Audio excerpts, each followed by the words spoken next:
اعوذ باللہ من الشیطان الرجیم بسم اللہ الرحمن الرحیم الصلاۃ والسلام علی سید الانبیاء والمرسلین خاتم لما سبق والفاتح لمن غلق المعلن الحق بالحق ابی القاسم محمد اللهم صل علی محمد وعلى محمد وآل بیتہ الطیبین الطاہرین المعصومین المنتجبین المظلومین الذین اذهب اللہ عنہم الرجس وطہرہم تطہیرا اللهم صل علی محمد وعلى محمد وآل بیتہ الطیبین الطاہرین المعصومین المنتجبین المظلومین اما بعد قال سبحانہ تعالی فی کتابہ الحکیم بسم اللہ الرحمن الرحیم الذین ينفقون فی السراء والضراء وکاظمین الغیظ وعافین عن الناس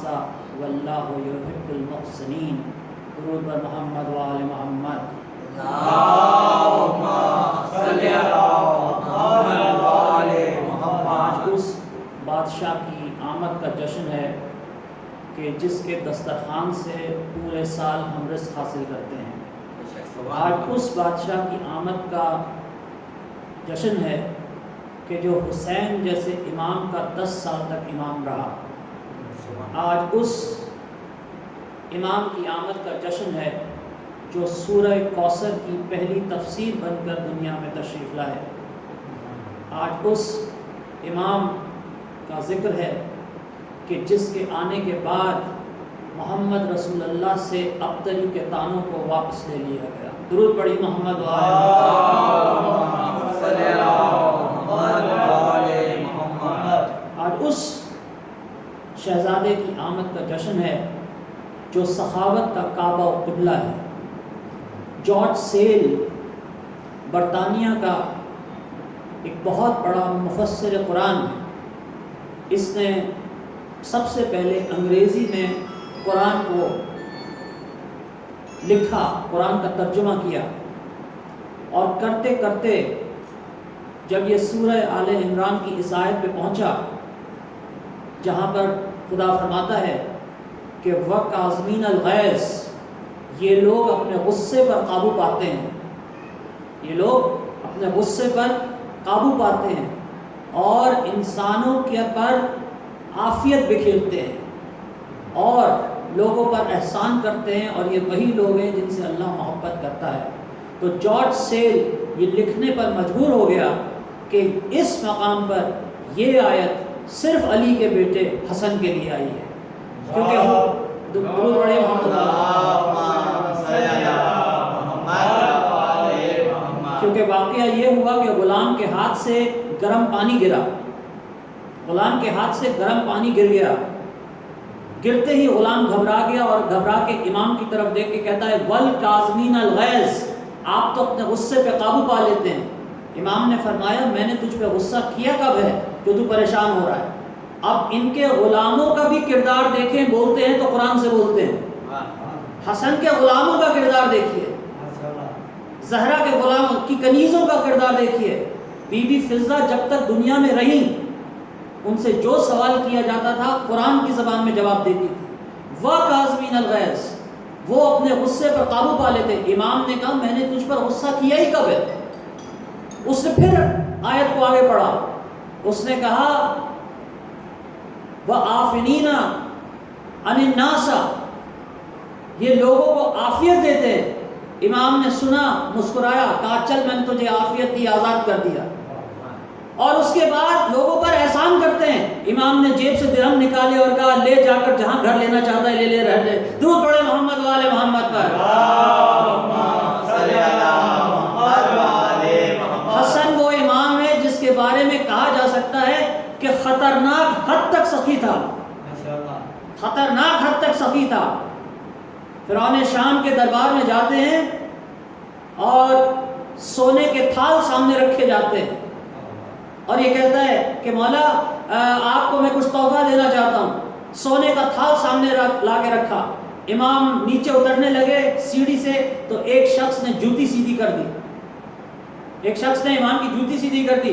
کہا تو نے میری جوتی سیدھی کی ہے، میں اجرت لیے بغیر خدمت نہیں لیتا، یہ جتنا سونا ہے تو لے جا، جتنا سونا ہے تو لے جا۔ وہ گھبرا کے کہتا ہے مولا ایک جوتی سیدھی کرنے کے بدلے اتنی سخاوت، آپ نے سخاوت کی حد نہیں کر دی۔ امام نے مڑ کے اس کی طرف دیکھا، کہا تو مجھ سے سخاوت کی بات کرتا ہے، میں زہرا کا بیٹا ہوں، میری سخاوت قیامت تک ختم نہیں ہو سکتی۔ درود پڑھیے محمد والے محمد پر۔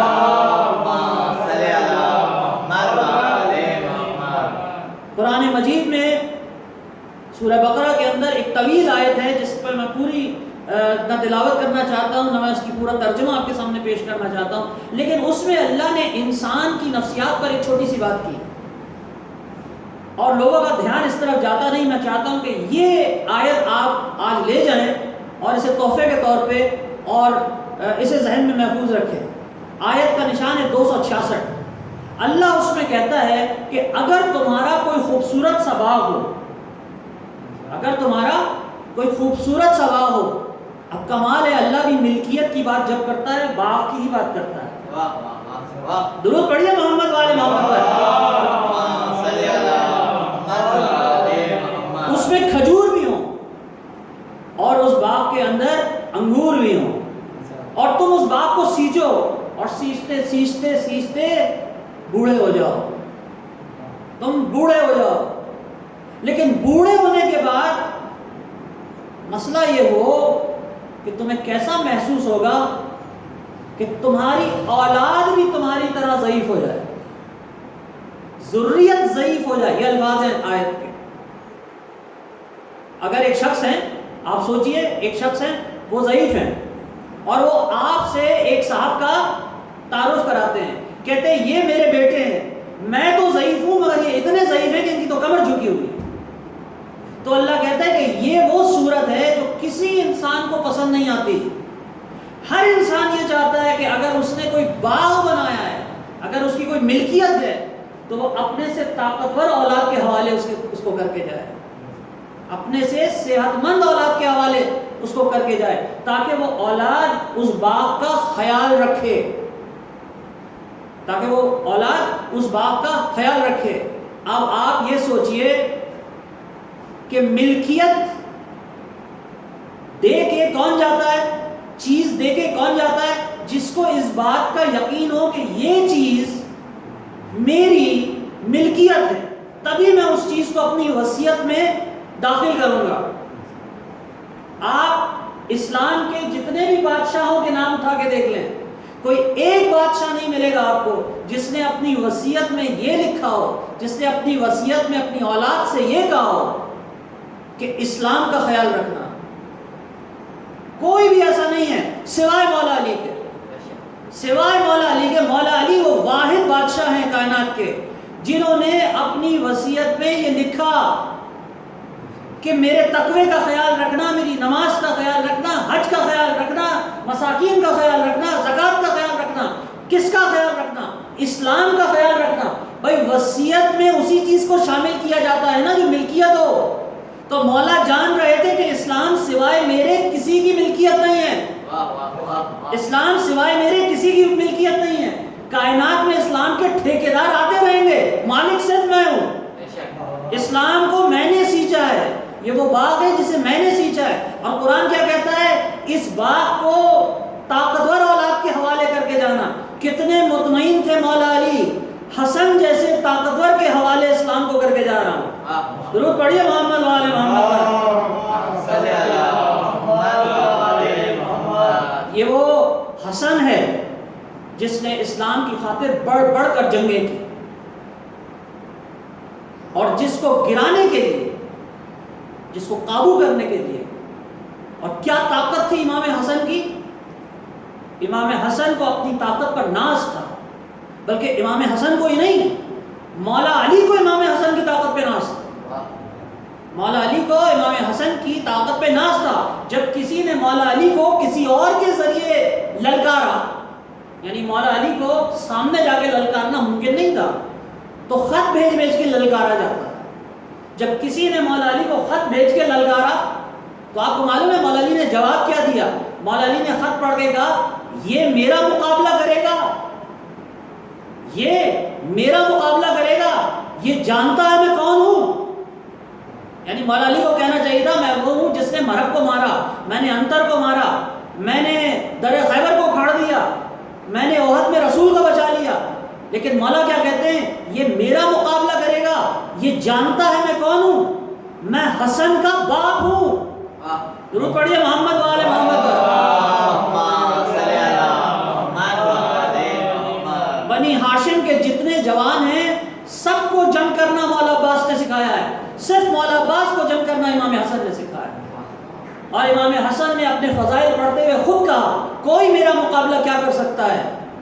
محمد و ضمیری، علی امیری، حسین و وزیری، جبریل و فقیری۔ میرے ضمیر کا نام محمد ہے، میرے امیر کا نام علی ہے، میرے وزیر کا نام حسین ہے، میرے فقیر کا نام جبرائیل ہے۔ درود پڑھیے محمد و آل محمد۔ اور اس امام کے خلاف یہ کہنا کہ سب سے پہلے تو یہ بات ذہن میں رکھ لیجئے کہ امام کے مزاج میں، دو ائمہ کی مزاج میں کبھی تضاد نہیں ہوتا۔ جس طرح قرآن کی آیتوں میں آپس میں تضاد نہیں ہے، اگر آپ کو قرآن کی آیتوں میں تضاد نظر آ رہا ہے تو یہ تضاد نہیں ہے، یہ انسان کی اپنی جہالت۔ تو امام کے بارے میں یہ کہہ دینا کہ یہ امام امن ہے، امام حسن کے بارے میں جو پروپیگنڈا کیا، اور ایک بات یاد رکھیے گا کسی امام کے بارے میں اتنا پروپیگنڈا نہیں کیا گیا مولا علی کے بعد جتنا امام حسن کے خلاف کیا۔ اور امام حسن کے خلاف جو ایک بہت بڑا پروپیگنڈا، جو ایک بہت بڑی مغلظات بکی گئی ہے وہ یہ ہے کہ یہ شہزادہ امن ہے۔ امام حسن کو شہزادہ امن کہنا غلط ہے بلکہ کفر ہے۔ کیوں؟ کیونکہ اگر امام حسن شہزادہ امن ہے تو پھر امام حسین کیا ہے؟ شہزادہ جنگ۔ یہ امام حسین پر حملہ ہے، امام حسن کا دفاع نہیں ہے کہ ایک بھائی امن چاہتا تھا دوسرا بھائی جنگ چاہتا تھا، دونوں کے مزاج میں اختلاف تھا۔ نہیں، دونوں کے مزاج میں کوئی اختلاف نہیں تھا۔ اور اس کے لیے بہترین بات کہی ہے نقن صاحب نے، علی نقی نقن صاحب سے جب یہ سوال پوچھا گیا کہ امام حسین نے جنگ کی، امام حسن نے صلح کی، تو بہترین جملہ نقن صاحب فرماتے ہیں، نقن صاحب کہتے ہیں نہ امام حسن نے صلح کی نہ امام حسین نے جنگ کی۔ نہ امام حسن نے صلح کی نہ امام حسین نے جنگ کی۔ حسن سے صلح کی گئی، حسین سے جنگ کی گئی، اور اللہ نے قرآن میں کہا ہے مشرک بھی تم سے صلح کرنے آئے تو اسے صلح کر لینا۔ درود پڑھیے محمد و آل محمد۔ تو عزیزان گرامی، یہ ہمارا وہ شہزادہ ہے کہ جس نے اسلام کو بچا لیا، اور جو سازش ان کے خلاف بنی گئی، میں بہت جلد بہت ہی خلاصے میں آپ کو بتانا چاہوں گا کہ سازش کیا تھی۔ مدائن کے اندر فوج کھڑی تھی امام حسن کی، جو قلب لشکر جس کو آپ کہہ سکتے ہیں، وہ فوج کھڑی تھی، اور آگے ایک دستہ چل رہا تھا، اور اس دستے کا کام تھا کہ وہ شام کی فوج سے لڑے۔ یہ عراق اور شام میں جنگ تھی، عراق امام حسن کے پاس تھا، شام دوسروں کے پاس تھا۔ تو راتوں رات رشوت دے کر ایمان کے جو کمانڈر تھے ابن عباس، ان کو 50,000 دینار کیش، اس زمانے میں کیش 50,000 دینار دینا، دے کر انہیں راتوں رات خرید لیا گیا۔ اس وقت امام کی جو ہراول فوج تھی وہ 12,000 تھی، لیکن راتوں رات 8,000 فوجی دوسری طرف چلا گیا، اور پیچھے صرف 4,000 فوجی رہ گئے، اور وہ 4,000 فوجی ابن سعد کی قیادت میں جنگ کرتے رہے۔ اور اس زمانے میں جیسے ہر ملک کے اندر ایک کمانڈو ہوتا ہے، ایک ایسی فوج ہوتی ہے جس کو سب سے آخر میں استعمال کیا جاتا ہے، تو اس زمانے میں جو فوج تھی امام حسن کی، اس کا نام تھا شورتہ خامس۔ یہ صرف شورتہ خامس پیچھے رہ گئے 4,000، اور سامنے 60,000 کی فوج تھی شام کی۔ کہاں 60,000 کہاں 4,000، اور پھر پیچھے مدائن کے اندر جہاں پہ امام خود تشریف فرما تھے وہاں پر یہ جھوٹا پروپیگنڈا کر دیا گیا کہ امام نے راتوں رات امن معاہدہ سائن کر دیا ہے. اس طرح سے امام کے خلاف مدائن میں بھی بغاوت ہو گئی اور آگے اراول دستے میں بھی بغاوت ہو گئی. اور اس کے بعد امام پر وہ مشہور قاتلانہ حملہ کیا گیا جس میں آپ کی ران کو زخمی کیا گیا. تو اتنا جرم، اتنا پروپیگنڈا امام کے خلاف، اتنی سازشیں امام کے خلاف، اور پھر ظلم یہ کہ جو لوگ چھوڑ کے چلے گئے وہی واپس آ کر امام کو کہتے تھے مذل المومنین، مومنین کی ذلت آپ ہیں. تو ایک روز امام نے کہا تو جنگ کرے گا؟ اس نے کہا ہاں پورا مدائن کھڑا ہے، آپ جنگ نہیں کرنا چاہتے. یہ بھی میں بتاؤں گا امام نے کیوں جنگ نہیں کی. آپ جنگ نہیں کرنا چاہتے. امام نے کہا ٹھیک ہے تو جا 40 آدمی لے آ. تو 40 آدمی لے آئے گا، میں 60,000 سے لڑنے چلا جاؤں گا. آپ شجاعت کا عالم دیکھ رہے ہیں. امام کہہ رہے ہیں تو 40 آدمی لے آ، میں 60,000 سے لڑنے چلا جاؤں گا. صبح کو وہ تنہا آ گیا اکیلا. امام نے پوچھا کیا ہوا، تو 40 آدمی نہیں لایا؟ کہنے لگا مولا 4 آ رہے تھے میرے ساتھ، 4 آ رہے تھے میرے ساتھ، مگر راستے میں وہ بھی ساتھ چھوڑ گئے. تو امام نے کہا میں اب کیا کروں، تو ایک کو 60,000 سے لڑوا دوں، تجھے قتل کروا دوں، تیری عورت کو بیوہ کروا دوں، تیرے بچوں کو یتیم کروا دوں؟ نہیں. امام حسن کے سامنے وہی مقصد تھا جو مولا علی کے سامنے تھا. مولا علی گھر میں کیوں بیٹھ گئے تھے؟ جانتے تھے کہ میرے گھر میں بیٹھنے سے ہی حسن و حسین کی جان بچے گی. امام حسن مدائن میں انہوں نے کیوں صلح کی؟ جانتے تھے کہ میرے صلح کرنے سے ہی اکبر و قاسم کی جان بچے گی. ابھی کربلا کا وقت نہیں آیا، ابھی کربلا کا وقت نہیں آیا. جب کربلا کا وقت آئے گا تب امام حسین خود فیصلہ کریں گے.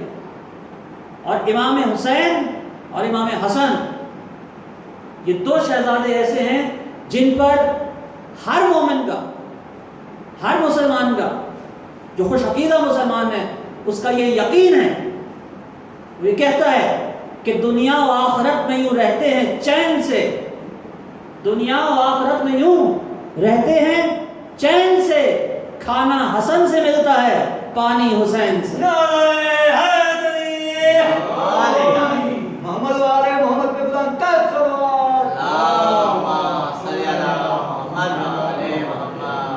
ایک مرتبہ 3 دفعہ آپ درود پڑھیں، کیونکہ یہ ہمارا عقیدہ ہے کہ ہمیں جو بھی مل رہا ہے وہ امام حسن کے اور امام حسین کے صدقے میں مل رہا ہے. 3 دفعہ بلند ترین درود پڑھیے امام حسن اور امام حسین کی ذات مقدس پر. اللہم صلی علی محمد و آل محمد. اللہم صلی علی محمد و آل محمد. اللہ